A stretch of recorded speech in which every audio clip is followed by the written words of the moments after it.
नमस्कार। माली समाचार हिंदी में आपका स्वागत है। मैं दिनेश माली।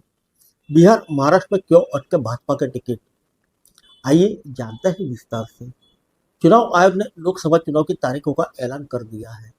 इस बीच भाजपा और कांग्रेस ने बची हुई सीटों पर उम्मीदवारों को उतारने के लिए बैठकों का दौर शुरू कर दिया है। भाजपा अब तक 267 सीटों पर प्रत्याशी उतार चुकी है, जबकि अभी भी कई सीटों पर मौजूदा सांसद और मंत्रियों के टिकट रुके हुए हैं। बिहार जैसे राज्य में गठबंधन की वजह से मामला अटका हुआ है। महाराष्ट्र की भी कुछ सीटों पर फैसला बाकी है। इसी तरह उड़ीसा में भी गठबंधन होगा या नहीं, इसे लेकर मामला फंसा हुआ है। जबकि तमिलनाडु में भाजपा अपनी जमीन मजबूत करने में जुटी हुई है।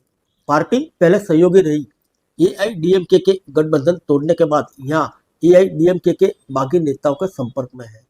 यहाँ भी अभी भाजपा ने उम्मीदवारों का ऐलान नहीं किया है।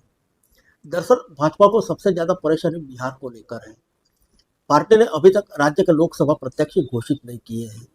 भाजपा की सहयोगी पार्टी ऐलान कर चुकी है कि वह 40 में से 16 सीटों पर चुनाव लड़ेगी, जबकि चिराग पासवान भी कह चुके हैं कि उनकी पार्टी 5 सीटों पर चुनाव मैदान में उतरेगी।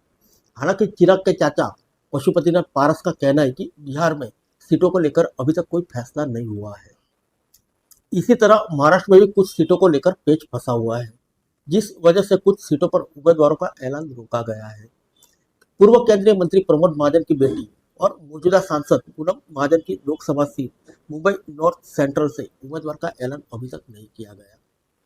भारतीय जनता पार्टी ने यूपी के 51 सीटों पर उम्मीदवारों का ऐलान कर चुकी है। गाजियाबाद से मौजूदा सांसद और मंत्री रिटायर्ड जनरल वी के सिंह की सीट पर अभी तक उम्मीदवार का ऐलान नहीं हुआ है। उनका टिकट फंसा हुआ माना जा रहा है। इसी तरह पार्टी ने यूपी की सुल्तानपुर सीट से भी उम्मीदवार का ऐलान नहीं किया है। वहां से मेनका गांधी सांसद है। उनके सांसद बेटे वरुण गांधी की सीट पीलीभीत पर भी उम्मीदवार का ऐलान का इंतजार है। इसी तरह राजस्थान के 15 सीटों पर उम्मीदवार घोषित कर दिए गए हैं, लेकिन जयपुर ग्रामीण और जयपुर शहर में पेच फंसा हुआ है। यहाँ कांग्रेस के कई नेता भाजपा में शामिल हुए हैं और इसलिए उम्मीदवारों की संख्या बहुत बढ़ गई है। उड़ीसा में बीजू जनता दल से गठबंधन की बातचीत लगभग अंतिम दौर में है। पार्टी के वरिष्ठ नेताओं से चर्चा हो गई है। यहाँ भी सीट बंटवारे को लेकर पेच फंसा हुआ है।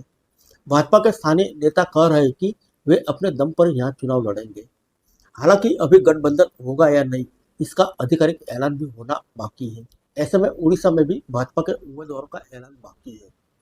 फिर मिलेंगे अगले बुलेटिन में अन्य किसी खबर के साथ। तब तक के लिए इजाजत दीजिए। नमस्कार।